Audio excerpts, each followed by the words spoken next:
Bonjour, je m'attacherai aujourd'hui à une bonne nouvelle intemporelle qui fait appel à l'Évangile. Nous connaissons la façon dont Jésus, à partir d'une allégorie du jugement dernier, dresse la liste de ce que l'Église appelle les œuvres de miséricorde corporelle.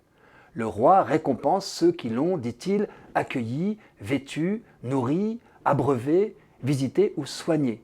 Les bénis du Père, ainsi gratifiés, s'étonnent. Seigneur, quand nous est-il arrivé de te voir affamé et de te nourrir, assoiffé et de te désaltérer, étranger et de t'accueillir, nu et de te vêtir, malade ou prisonnier et de venir te voir? Vous connaissez la réponse. Dans la mesure où vous l'avez fait à l'un de ces plus petits de mes frères, c'est à moi que vous l'avez fait. 3 siècles plus tard, un légionnaire romain nommé Martin va faire l'expérience de cette parenté du Seigneur avec les pauvres. Nous sommes pendant le rude hiver de l'an 334, près d'Amiens. Martin, qui a 18 ans, croise un pauvre transi de froid et offre aussitôt au malheureux une partie de son manteau d'uniforme.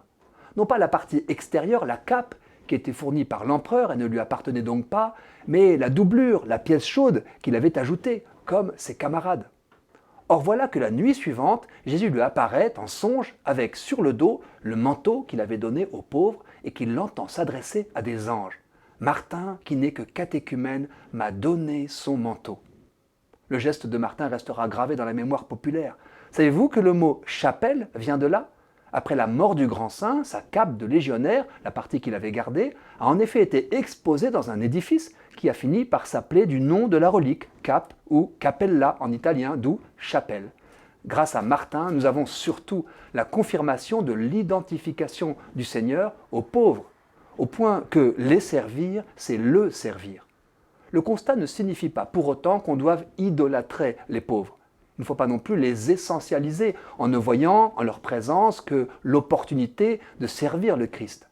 Car il est juste et bienfaisant de les aimer et de les secourir pour ce qu'ils sont, parce qu'ils en ont besoin, parce que chacun est un être unique, précieux, qui mérite d'être soutenu et aidé.